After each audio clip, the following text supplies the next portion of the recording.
Blake, where is everything bigger? Toby, did you know you can leave for work on Monday in Houston and it'll be Friday by the time you get there?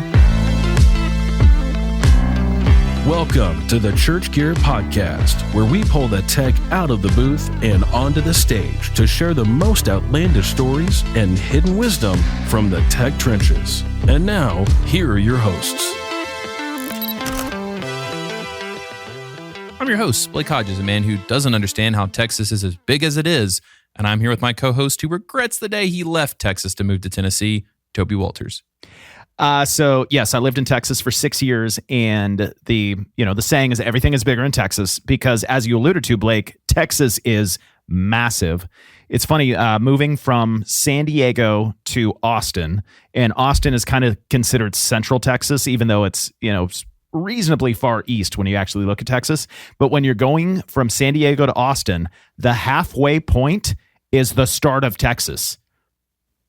Oh my gosh. So you drive all the way through California, Arizona, New Mexico, and you get to the edge of Texas, and you're only halfway to Austin. It's insane. I don't think my brain computes that. I know. There's like little smoke and a spinning wheel going right now. Yeah, but that's just a normal Tuesday. That's true. That's my equilibrium. So I got to the opportunity to go to Houston, and I've been to Houston before, but it's been like 15 years. I used to lead worship occasionally at churches in Houston. And I know I've told the story before of visiting Lakewood Church, Joel Osteen's church, and just the experience of going to church in arena. And it was cool because I actually got the behind the scenes tour this time. I got to see like how the production system is actually set up and walk the spaces. So shout out to Matt Walden for just being a great host. Something you wouldn't know about as an A host. Exactly. Shut up, B host. So it was so interesting because I hadn't really experienced this where certain cities have certain vibes when it comes to production. And in Houston, I saw more JBL Vertec systems, Studer Vistas. Like there was kind of a almost like a trend in Houston of churches using the same kind of systems that the other churches in town are using. I didn't see a single Digico console. Really? Yeah. And I saw Ryan Shelton from Digico, and I mentioned to him, Ryan Shelton has a chill running down his spine. I know. I mentioned to him, I just went to Houston and there's like no Digicos. And he said, I know, it's just kind of this like wasteland where churches haven't adopted Digicos out there. Is it because Digicos aren't big enough to be everything's bigger in Texas? It is possible, even though you can do like 200 inputs on a Digico. Like the biggest tours in the world use Digicos. But for some reason, the trend is, so Studer Vistas, so Lakewood has still Studer Vistas, and then a couple other churches have those. And it might be because they saw them at Lakewood and then adopted that technology. And there's a lot of Yamaha Ravage out there. I was going to say, I wonder if this is as simple as they all started calling each other and it was like, this works for me. And here you go. The whole city sponsored by Studer. Yeah. It's this unique kind of anthropological, Sociological. That's the $3 word I'm looking for today. It'll cost you $2 today. Yeah, exactly. And so there'll be like neighborhoods around here in Franklin where there is a certain demographic that is like 80% of that neighborhood. And people will ask, how come everybody in that neighborhood is this demographic? Well, because like one family moved there and then they told the people they knew, which are in their same demographic. And so then it's just sort of this, trend and flood happen. And I think the same thing just happened in Houston. Yes, and that is how you get little Italies all across America, which my culinary taste buds quite appreciate. Yes, and like Chinatown or Koreatown, like they need Taco Town is what I need. Where is Taco Town, Blake? Taco Town is at every strip mall in the South. I'm not saying they're good, but like the Southerners love taco places. They're every single place you turn. It's true. Good for them too. Yeah. And it's because they're tasty treats. And another tasty treat is the director of live production at White's Chapel Methodist Church and Toby's dad's favorite bunk buddy, Craig Rowley. Craig, welcome to the show. How y'all doing? Craig, you didn't know what you were getting yourself into. And I want to clarify. Yes, he did. He's hung out with your father. Craig wasn't a bunk buddy. Craig's dad was a bunk buddy with my dad. So they've been on mission trips together. And so they've been, these shared bunk rooms. So y'all are bunk buddy brother-in-laws. Yeah. Because your fathers have shared bunks. Exactly. I'm sure the structure is similar. Yeah. And Craig, have you ever been described as a tasty treat before? Or is this your first time? Never once. All right. Never once. Well, Craig, that's why people come to this podcast, for our compliments and nonsense. Let's get into some nonsense in our 5 truths and a lie game that we play every single week, where we get to introduce the guests, learn a little bit about them, and see if me and Toby can sniff out their lie. You did that on a recent episode, and when I was prepping it I kind of shivered when I heard the sniff. I kind of wanted to see if I could get you to do it again. All right, it's done now. Number 1. Okay. You should turn this off if you're listening. I was a nationally competitive skateboarder. I'd be jealous if that's true, because I grew up skateboarding. And were you any good? I was like, neighborhood good, which means some of the kids would be like every now and then, whoa, like, awesome trick, dude. Quite frankly, that's really good enough for me, because if you just can do it and not fall, that's cool. Yeah. Number 2, I was a record-holding tournament bass fisherman. Okay, Toby, if these are both true, I'm starting to feel a little inadequate. But if you look at him, you're like, that's a real man. So that's why he's a tasty treat. I believe the bass fisherman might be true. Let's find out. He's got the accent for it. He does. Number 3, I was a backup dancer for some mainstream hip-hop R&B artists. Now he's getting diversified. Number 4, I own a Starkey and Hutch Gran Torino replica.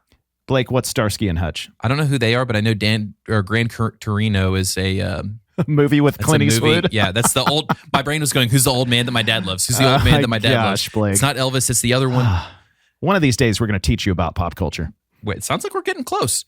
Number 5, I went to Rupert Neve's birthday party. Wow. I need that to be true. I know. We need that story. Okay. Number 6, I was featured on an album, and that's release was covered by World Star, XXL, and Hip Hop DX. Are those terms I shouldn't search, Toby? Like World Star, XXL? I think I just talked to my church boys last night about not looking that up. Huh. Man, this guy is... He really brought it. Yeah, and he looks like he's 29 years old, but his truths and a lie sound like he should be 59 years old. I'm locking in the lie already. He was not a backup dancer for a mainstream hip-hop R&B artist. That's pretty good. I'm going to say that he went with the most obvious one, and he's not the award-winning bass fisherman, because I know him and I've met him before. He is a bass fisherman, but maybe he's trying to trick us like he's never won awards. So let's find out. Yeah. So Blake, you got it right. I was never a backup dancer for mainstream hip hop artists. Blake, you only won because you got to go first. Well, that's how I win in everything, if you're not first or last, Ricky Bobby. Craig, do you have any dance skills, or is it shockingly horrifying when you get on the dance floor? Shockingly horrifying. Okay. I don't know. I got rhythm, but I don't have anything specific that I can bust out, and it'd be anywhere visually impressive. So was it your skateboarding skills that got you a wife? Probably not. She didn't know me when I was competing in skateboarding, but that was definitely something I did from age 6 up until about 19. I'd go do a bunch of competitions. I went to Camp Woodward and got invited back to the end of the year competition. Did some vert skating. It was a big part of my life growing up. I was on a board every single day, doing the big half pipes. I remember going down one of the first mega ramps that they had, and that was that big. I think ours at the time was like a 25 foot rolling over, 8 foot to 10 foot launch ramp, and you land on the back side of it. So I was very much a vert skater. Blake, I'm just imagining you on top of a half pipe, like ready to, descend in, and just like immediate death. Oh, immediate death from fear. I also love how Craig has been on the board his entire life, because he said I was always on the board. He went straight from the skateboard to the audio board.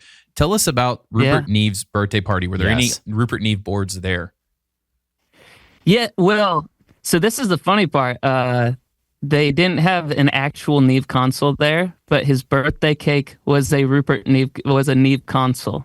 It was the coolest thing I've seen when it comes to cakes. And, I was a catering banquet manager at a wedding venue, and I saw, thousands of cakes. And that Neve console cake has to, take the cake. Yeah, it was the best one I've ever seen. So they were playing Is It Cake early on. They were an early adopter to that trend. There you go. So were you actually invited to the birthday party, or were you part of the catering crew for that? So I was So what happened is it was down in Austin. I was part of Grammy U, and they were doing just I'm not exactly sure what the theme of the entire event was, but they had a bunch of events you could go to if you were part of the Grammy organization, because I was in school at the time, and with Grammy U, we were invited down to it, and we were just kind of looking at the events, and one of them said Rupert Neve's 91st birthday party. And I said, there's no way. There's no way this is what it is. And so we had to put that as something we went to. And I think there's under 70, maybe 70 people who attended it. Alan Parsons was there. Dang. Jeff Emmerich was there. Jeff sat at our table. He was an engineer for, what was it, Abbey Roads and the Beatles. They had these tribute videos of all these engineers who called in and live streamed and wished him a happy birthday. I got to meet Rupert, got my photo taken with him, got to talk with him for a little bit, but I mean... You got to send us that photo. You have to text us a photo. The photo. Also, if you have a photo of the cake. Also, for him to have 91 friends still alive when he's... 70 friends. 70 friends when he's 91. Yeah. That's impressive. Yeah. I'm not going to be at your 91st birthday, Toby. I'm sorry. I won't make it, but just know I'm with you in spirit.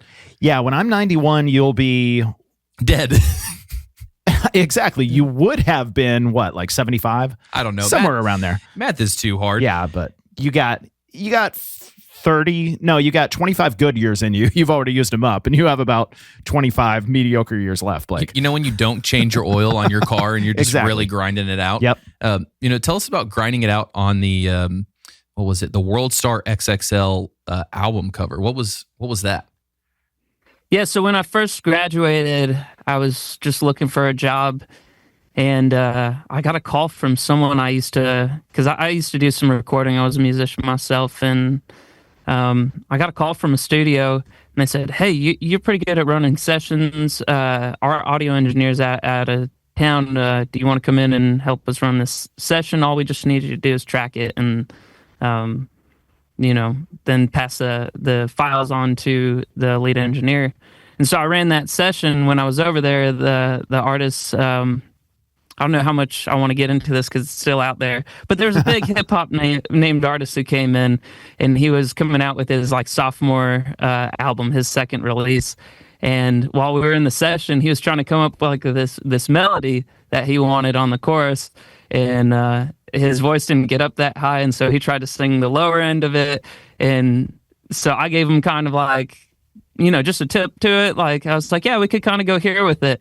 And he just looked at me. He's like, "You're getting on the mic." He's like, "Go do it." I was like, I don't do hip hop's not my thing, but I can jump in and I can double you on the chorus. So then I jumped on the chorus. He released the album, and it was Double XL, which is probably one of the biggest hip hop publications out there. They covered it. We were on mymixtapes.com, the #1 spot for a few months. It was pretty neat. So he has no features on that entire album except one song, and I have my I guess my stage name on there. So I don't like sharing it too much, but but it was a cool experience. And it, I saw it on, someone sent me a link to World Star, and they're like, "Bro, you're on the front page of World Star." I was like, "Dang, I never want to be there." Yeah.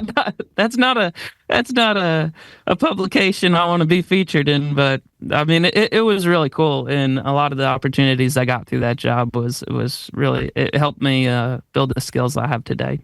Blake, it is amazing to hear some of the background stories of production people that have just these wild stories of crazy things they've accomplished before just getting into church production, because that's eventually what God calls them to. I love hearing these stories. Lots of Jonas out there, but they eventually make it to the church, which is Nineveh in that analogy. Yeah. So, Craig, it's so great to finally have a real man on the podcast. I mean, Blake and I have just pretended to be real men, but now we've got a true Texas bass fisherman. Give us, a little snapshot. What's a snapshot? You've done this. We're going to start making a dictionary of all your terms. You did this a couple times ago. Because I wanted to say snapshot or highlights, and so I put it together for a snapshot. That's official now. Craig, can you give us a snapshot of just how you got into production and, quick snapshot of your background? Yeah, so a lot of the production started with me being a musician, wanting to get into recording, and really I wanted to be on stage. I thought I was going to be a musician, and so I went to school for opera. That was just what I got a scholarship to, but that wasn't panning out. So I went back, got a degree in hospitality management, and I went into banquet management and catering, and my family owned a few wedding venues. And while I was a banquet manager there, they went and they installed the QSYS by QSC, the AV environment system. And they had people from California come in and install it. And after week 1, it was having issues. And so they flew them back out to see if they could fix it. It was good for 2 weeks. And then we started having issues again. And they said, we're not flying them back out again. We need someone to cover this. And, being family for, at least being their family, me, they felt comfortable asking me or telling me that this was now my responsibility to figure out how to fix it. They're like, music, how audio works, all this stuff. You're a hip-hop star. Figure this out. And through YouTube videos, through calling tech support, I realized I did kind of have a gift in this, and I really enjoyed the troubleshooting aspects of it, which I know is most people's nightmare. But yeah, I really got into tracing signal flow. I got QSYS Level 1 certified. Then I flew out to Costa Mesa, got QSYS Level 2 certified. And I just started finding myself in positions where I could be support on the things that I really enjoyed, which was the music side of it. And I slowly just started going that way, went back to school for a live production audio engineering degree at MediaTek in Farmers Branch. I was a valedictorian. It was the first school I went to, and I was not only passionate about, but I was good at. And graduated there, and that kind of kick-started my production career. Having a passion for something is really important. I'm still looking for it in my job, but I'm glad that you found it, Craig. You have a passion to get, we just yesterday, was it, Blake, where we described you as a golden retriever? You were just looking for the pat on the head, the good boy. That's the problem. Now that you know that, I think you hold one good boy a decade for me. So exactly. So, Craig, as you stated, troubleshooting and support, you discovered you had this just desire and this passion to do that, come alongside the music and the worship team and support them. But as production leaders have discovered, leadership and team building and building those skills are a huge part of the job.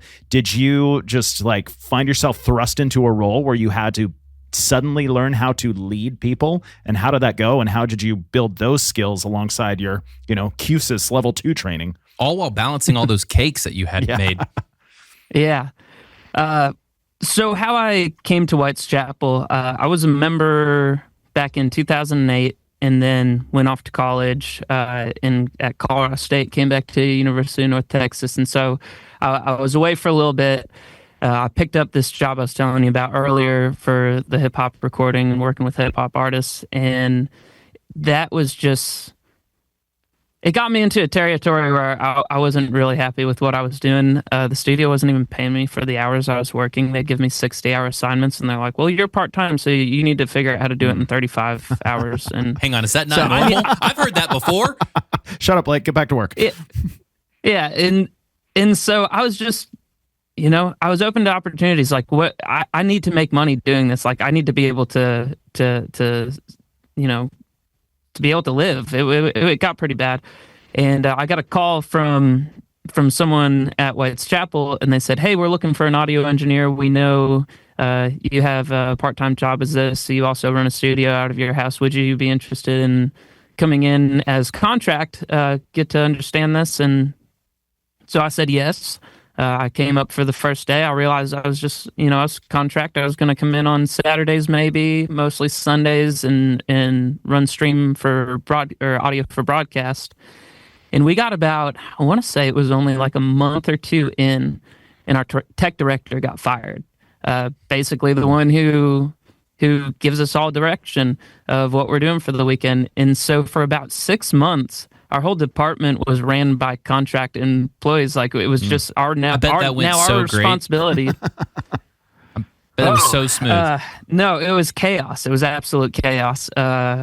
we had a stage manager who was contract, and he did such a great job trying to reel in all the stuff from PCO, talking with the worship directors, because at our church we have a contemporary service at 9:30, and then we turn it over, going from a 10-piece contemporary band, and then in 20 minutes we need to flip the stage for about a 30-person orchestra and a 70-person choir on average. Yeah. And while that's happening, we had another room that had a 9:30 and 11 o'clock contemporary service. So there was multiple rooms that needed tech support. But when you don't have a tech director, you're just walking into, all right, what are we doing today? How are we going to get out ahead of this? And so we got to a point where we got to a breaking point. Every weekend we were coming in and they were like, oh, by the way, we have a choir that is coming out for our 8:20 service and we don't have the mics ready. This wasn't in the notes discussed during the week. So we all got together and we talked about, hey, who wants to step into this role? And I wasn't the first one to raise my hand, I'll let you know. But we kind of assessed everyone's current jobs availability, and it kind of fell into my lap. And they were like, yeah, if you don't have anything else and this is an opportunity you're interested in, go ahead and take it. And so I applied for it. I got the position, and it was difficult because a lot of the people on the team already, I think we had about 30 people in the tech department to accommodate both rooms, and no one knew how I was or who I was at the time. They kind of knew me, but because I was doing stream broadcasts, they didn't really recognize me. I was just a contract guy. I came in from the outside. And so that first year was pretty difficult. You had a lot of people who were pretty much the same role as I was. Contract come in, they were already established professionals, and I had to step into this role of leading. And I'd be lying to say if it wasn't met with a lot of resistance. A lot of people weren't used to having someone in direction, giving direction.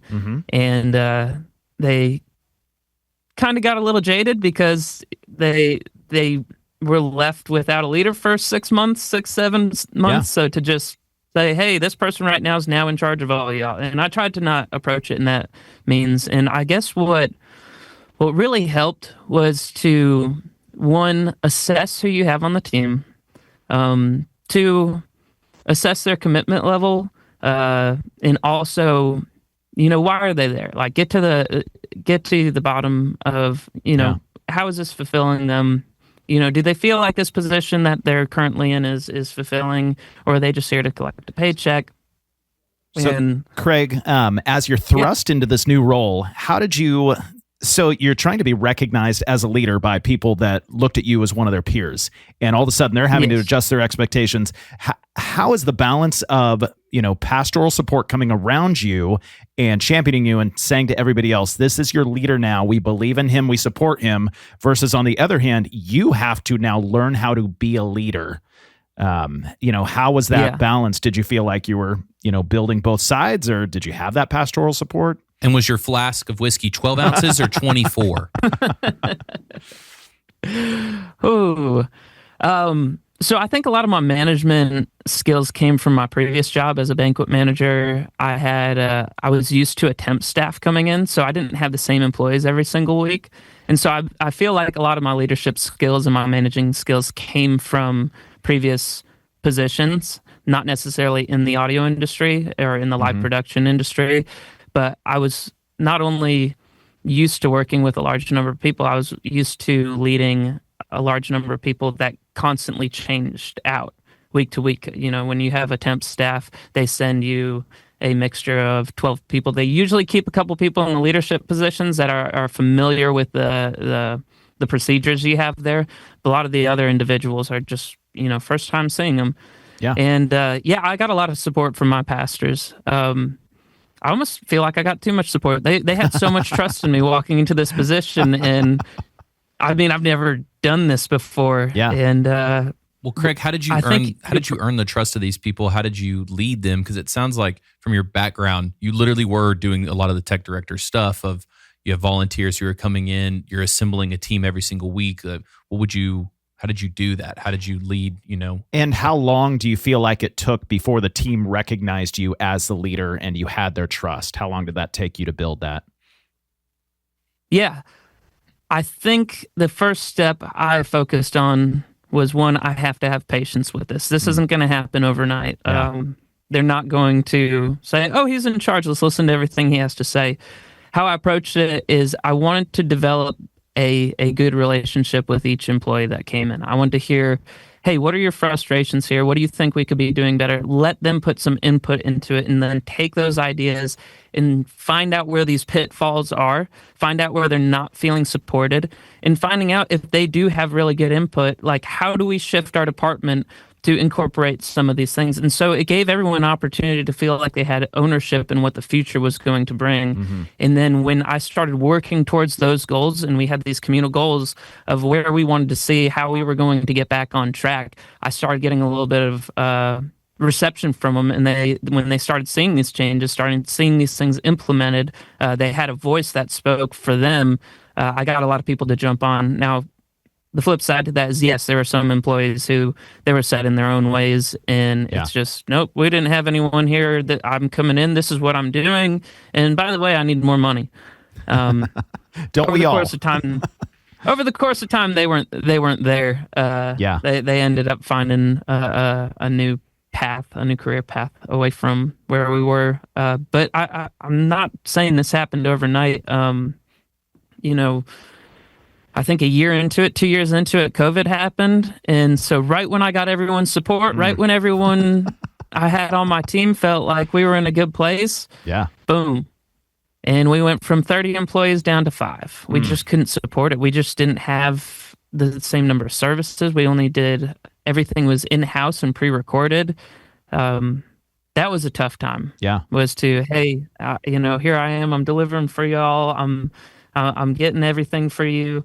We're leading as a team completely dismantled. And that gave me a second chance. What worked, what didn't work, go back to it. We're going to rebuild again. And now we're back up to about 20 employees. We have one primary room now that we do all of our services out, and then we have one other contemporary service in the second location. So let's talk about that rebuild opportunity was crucial, because then the people who came back, I just feel like God appointed some of these individuals who came in on that second one. I don't have an explanation for how we got so lucky on that second build of just people who have a passion for what they do, who are super skilled, who understand what it means to work in the production department, that, you have 40-hour weeks. Realistically, you're pushing 60. And we were just really blessed with the next wave of people who came in. Yeah. So, Craig, let's talk about...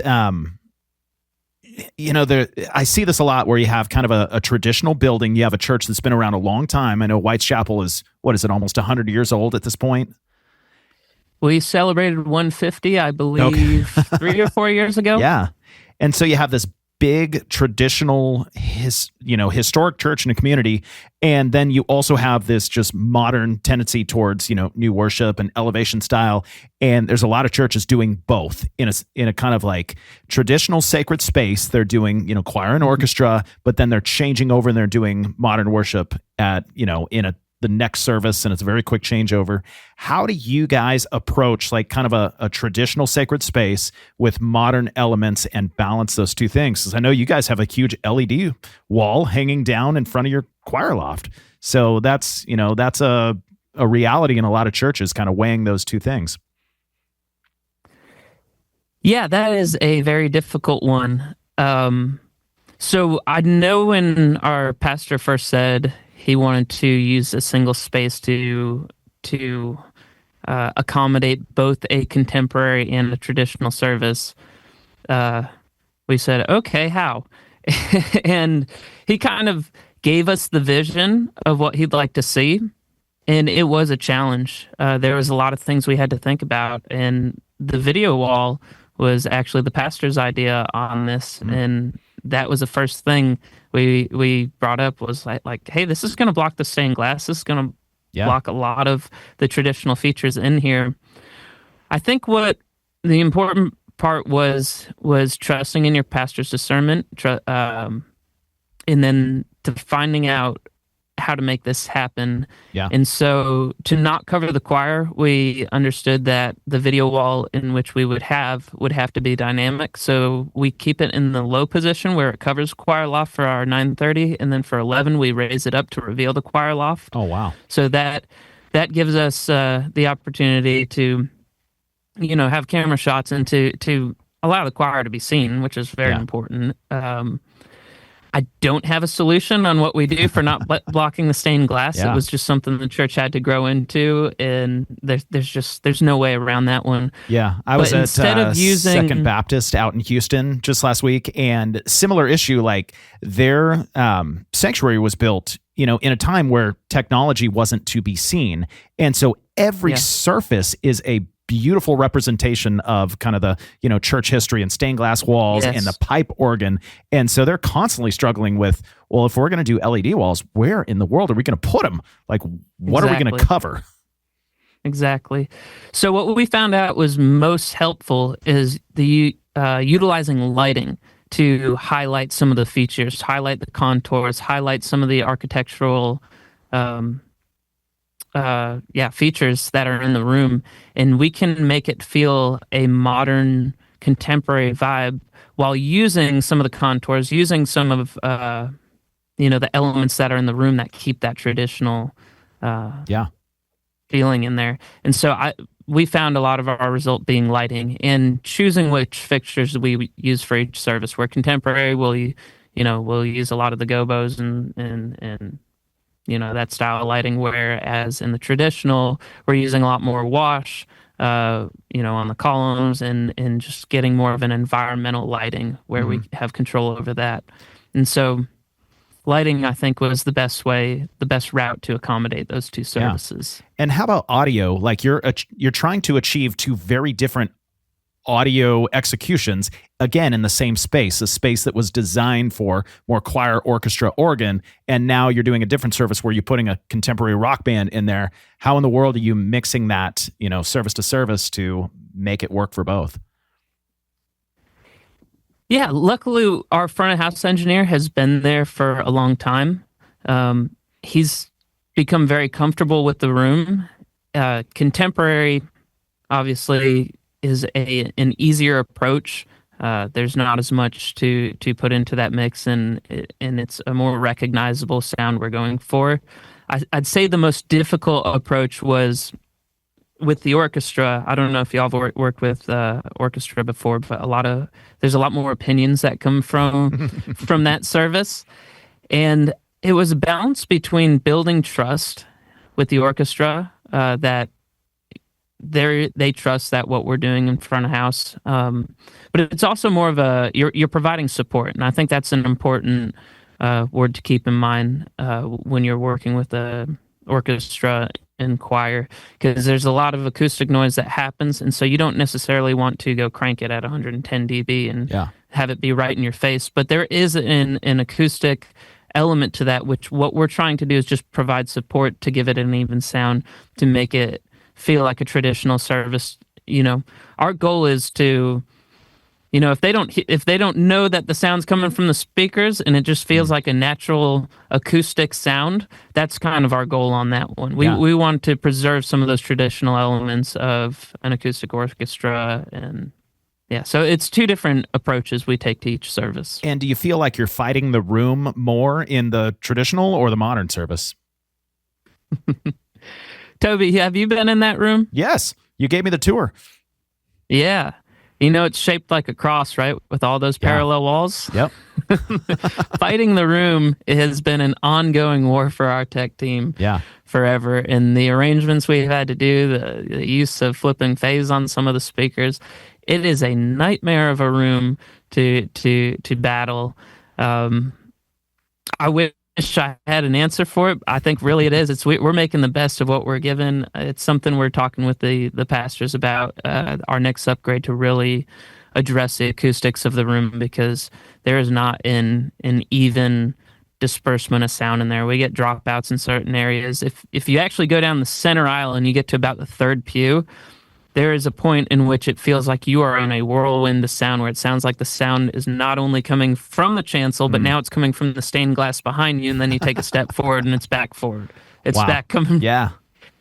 It's a wild experience. It's hard to describe until you go walk through that sound tunnel. It's like what we like to call it. It's like this vortex of sound, and we've done a lot to remedy it. It sounds like you have to work around the obstacles you're given. Yeah. That sounds like if Soundscape was a horror movie.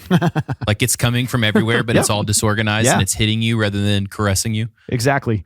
And I have a lot more grace for churches that, they have traditional sanctuaries that were built, 50 plus years ago for very different intentions than what we're building them for today. But when you walk into a church that was designed in the last 2 decades and it intentionally is kind of a black box to create production in, but acoustics were an afterthought, it's like, come on, guys, what are we doing here? Like step one is, and this, I also recognize pastors don't understand this. Step one is bring in the acoustician, like get the room tuned, get the acoustical treatment up, and then bring in your system.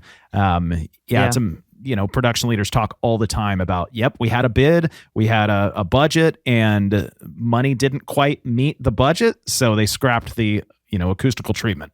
It's like, whoops. Yes. So am I hearing, in layman's terms, the acoustic treatment might be even more important than the console or the gear? 1,000%. All right. You start with the room. You start with, it's kind of with tracing signal flow.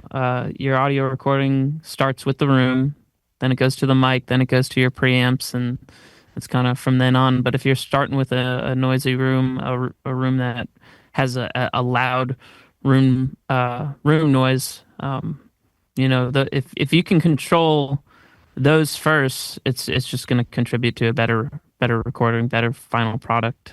I mean, especially for live mixing and live sound. If you run into a lot of feedback, and it's just, you got to fix that first. You really do. It starts with the room. I want to jump back to team, because you kind of you touched on this a little bit, where you had everything the way you liked it, and then COVID happened and everything went wrong. And I know that as, the owner of Church Gear and a leader of, I'm constantly trying to build the ideal team, and then I get it exactly how I like it. And then somebody says, hey, my family and I are moving to a different state. I'm like, dang it, like I had the team just the way I liked it. So how do you think in advance, as the tech director at your church, of knowing that, hey, life happens, people leave, some people are in the wrong seat, just things happen. How do you keep recruiting and just, keeping your team refreshed with new faces and just have that forethought to keep that team healthy? Yeah, so I think it's extremely important if you if your church is expecting a high turnover, so how our setup is a lot of our employees we hire are still in high school or maybe their first year in college. I need to address the reality of it that not everyone who comes to work here at White's Chapel is going to stay at White's Chapel for the entire time. We do expect that they're going to move on to other careers. And so the culture I wanted to build here around our tech team is we wanted to focus it on an all-around training. So anyone who comes here, I think the most valuable thing we can give our employees is not only the hands-on experience with professional grade gear, but they can also have the opportunity to, they can come in as an audio person. We want them to learn lights. We want them to learn camera. We want them to learn the pro presenter, the media side of things. We want them to learn stream. We want them to learn front of house. We want them to be well-rounded individuals so that when they do leave from here, they're set up for any opportunity that they may be presented. And so with having that in mind, we really focus on the training side of it. We really focus in on doing our due diligence to introduce them to all aspects of live production, because someone may come in saying, oh yeah, I'm camera, this is where my passion is. And then they get behind a lighting board and they find out, wait, I might be a lighting guy. They see the light. And yeah. And so while investing a lot in your employees to getting them the training to where they feel comfortable, That's kind of my story. Is I always thought I was a musician, but then I learned the backside of it, and then it's like, oh, now I'm an audio guy. And then I started learning other things, and I got a job because I knew how to set up video infrastructures. And then all of a sudden, I'm a tech director, and now I feel like I've finally come into a position where it's like, this is my calling. This is what I'm great at doing. This is how I'm best at leading. And so having these opportunities not only makes you a more valuable employee, but you could be empowering someone to give them the opportunity to, when we get to that time where they've kind of reached the end of their journey here at White's Chapel, they have so many more paths in which they can go forward to, and not only that, they'll be so much more prepared for those journeys ahead. Yeah. It's good to give people the skills so that they can stand and deliver. I mean, they're young, they're still learning. So what I'm hearing you say is like a big part of your intentional way to keep your team refreshed and new people is specifically training, that you don't just bring someone in and say, hey, here's how this camera works. Sit here for the rest of your life. It's, here's how this camera works. Now here's how the switcher works. Now here's how, and so you keep training and you keep them growing into new spaces. And that's how you keep your team, full and healthy. That's a big part of your intention. Yeah. And going back to what I said earlier is to establish like a formal relationship with each one where it's not just someone's coming in on the weekend and they come and work a position, then they go home. Like, I like to get to know what each individual's interests are. One of the things we really pride ourselves on is our fellowship.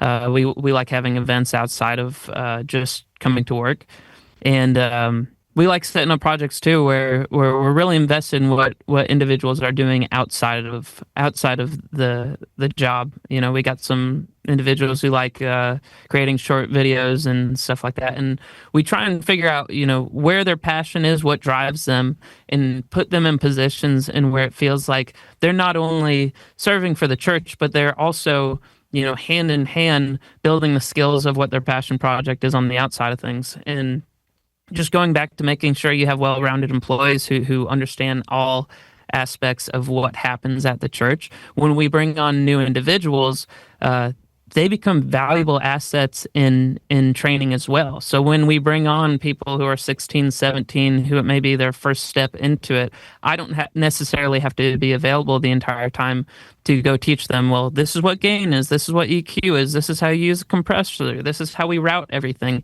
We have people who not only feel valued being here, but have the technical understanding that they can share what they know. And then when we get into the more complex stuff and more of the group training stuff, then I can step in and do some more formal training on that as well. Yeah. Blake, I'm really impressed that we haven't gone off the rails yet this episode. That maybe it's because Craig is so good at what he does. We haven't turned this episode into a disaster yet. Well, Craig's really good at handling, whatever elements are thrown at him, clearly.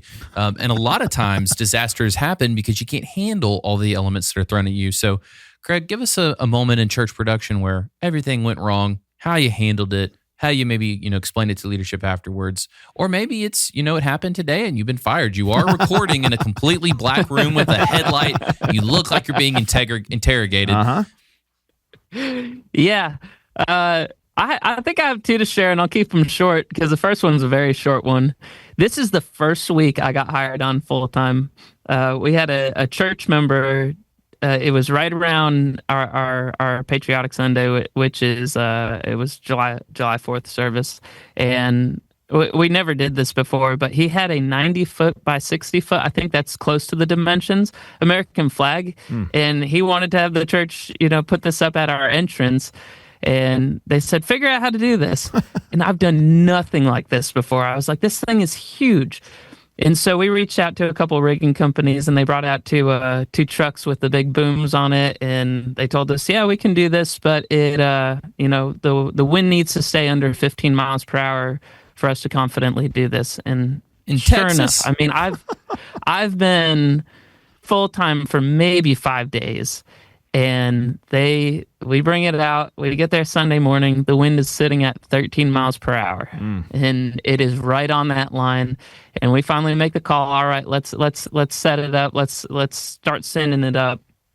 And we get up to where the bottom comes off the ground, and this big gust of wind comes, and the bottom right of it comes untied, and it pulls probably 3 or 4 people, me included, and it throws us about 10, 15 yards. One guy gets like tossed backwards, and then one of the people on the rigging team, the company we hired, he got his hand wrapped in the rope that he was anchoring it on. So when that anchor released, I'll never forget this, he got pulled and dragged across the line. He had it wrapped around a handicap parking sign, and I just see him getting dragged across the grass with his hand wrapped going towards the sign, the metal sign.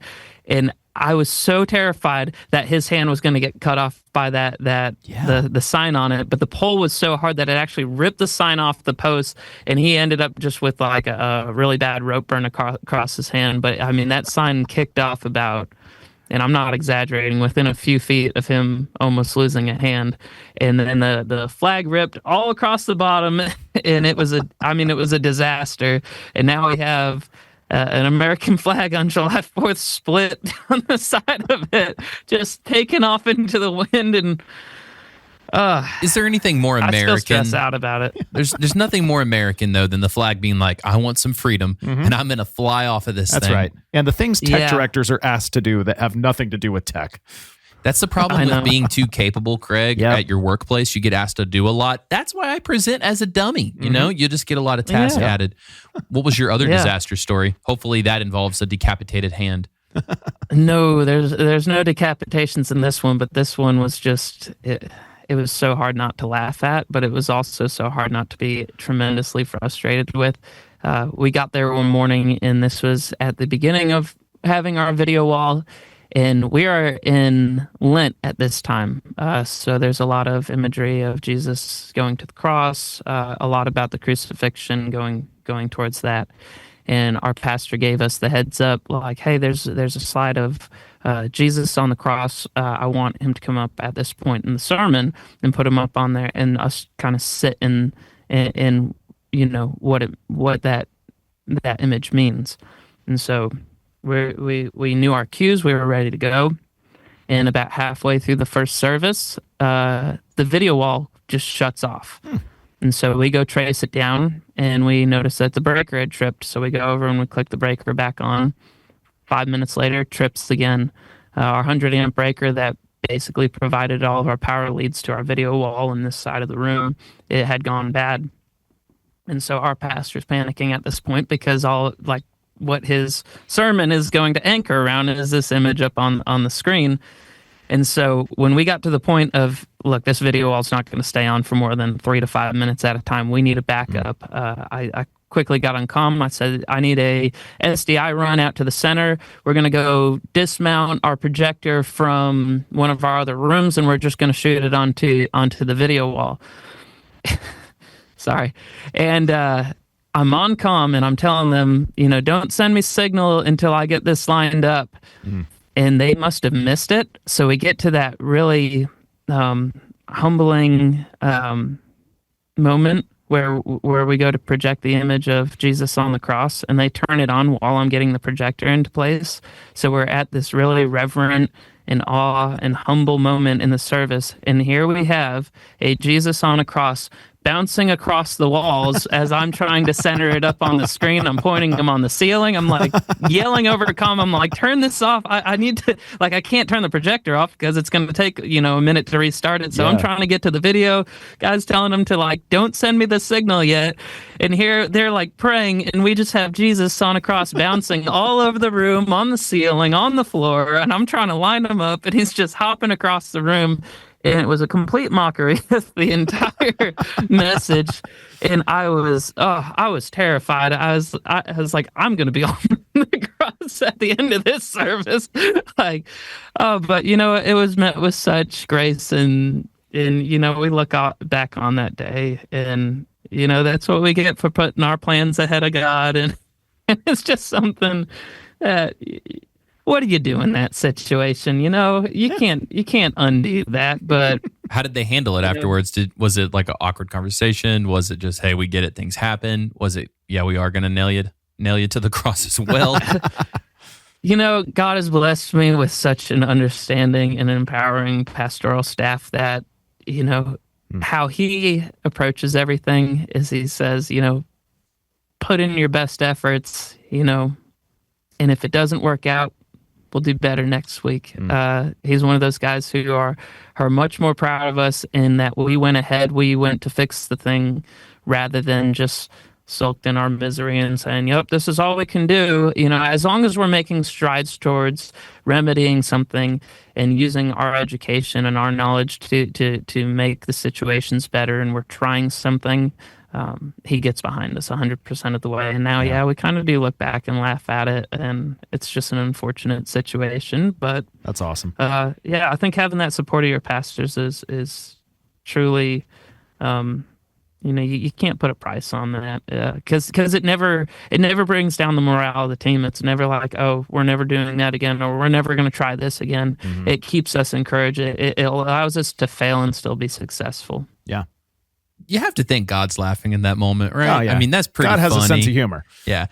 That's a pretty good takeaway to have a pastor that, looks for progress rather than perfection. Craig, if we were going to ask you for another tech takeaway, your official tech takeaway to close our episode out, what would you say to a room full of production people? Yeah, I would say that's a good one. Give me a second. Maybe as he's thinking, we could have, me and Toby, bouncing across the screen. Exactly. I would say to always walk in on a Sunday or a service and pray. If you're not already doing that, one of the things we do before we go into service after we've done our planning and gone over the service order is we just open our hearts to God and we say, Lord, we have come here to be servants. We have come here to do your will. Lord, we put everything in your power. We're just vessels here. We just want to be in line with your will, and what we do today, it's our service to you, and the goal is to lead people to Christ and keep that at the center of your motivation.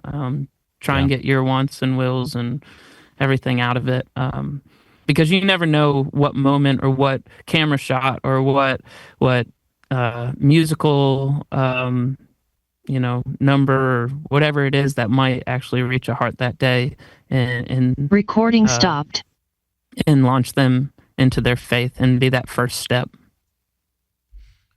So still going. Totally agree. Be humble. We just heard a recording stopped. Speak to us. Oh, that's the Zoom one, I think. That's the Zoom AI thing. We're good. Yeah.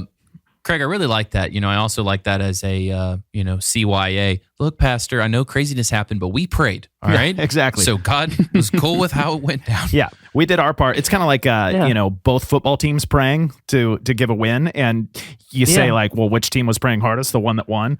So if the production team is praying and something goes wrong, you got to blame another ministry. I mean, come on. There you go. Oh my goodness. That is not the takeaway. Just so everybody knows, most of what we say is just a joke. I know. Well, Craig, man, we really appreciate you coming on. Where would you point people towards? You got anything you want to plug? Yeah, I know our church is in the process of really building our socials. We're building a YouTube account. We're looking to be more active on Facebook and Instagram. So I know a lot of those are handle at White's Chapel MC, WHITES CHAPEL MC. You can find us at our website, whiteschapel.org. You'll see our live stream past services up there. And other than that, I don't have anything individual that I'm trying to promote. If you want to go watch me fish, which I've put together a remote live stream with a little, Blackmagic Mini ISO and a hotspot Starlink. We're going out this weekend to Lake Fork, and I'm taking out some people from the church out on one of the best bass lakes in the world. So I'm getting on a plane right now. We might be the first boat ever to live stream from this lake. Yeah. So I'm super, super excited about that. And it has to do with just a partnership with Resi on what they're helping me do for remote live streaming and the use of Starlink and a couple other things. So that's at Craig Rowley Fishing. If any bass fishermen are out there or have any interest in that. Love it. Yeah, that's the only thing I have to promote. So. Watch out, Craig. This might blow up, dude. You might be a fishing influencer. Yeah. Again, that's a real thing. We do really appreciate you joining us. All right, I guess that's a wrap. Yeah. Thank you. Thanks for hanging out with us. We hope to see you back next week for more absurd stories, tech takeaways, and overall buffoonery here at the Church Gear Studios. Okay, Blake, so if Craig is going to live stream his fishing, adventures, I kind of feel like I would live stream my, taco adventures. I'd do a show on, just like a diners, drive-ins, and dives or, but on taco shops. What would your live streaming event be? From waist up, me taking a dump. Oh, my God. Because people could see how I sweat and how I fight. And I could kind of do like a 5-minute podcast of toilet talk. And it's just like, I'm good so time. glad nobody listens to the end of this episode. But, if they happen to be listening, then they're probably listening on the toilet. Yeah. And they should say, hey, I'm going to send this potty humor to a friend of mine in production and be like, dude, listen, you're going to have a great time. Ignore Toby and Blake. This Craig guy, he'll give you some good advice. Blake, I've always told you, if this is going to be your last podcast, you might as well go out in style. Let's flush it.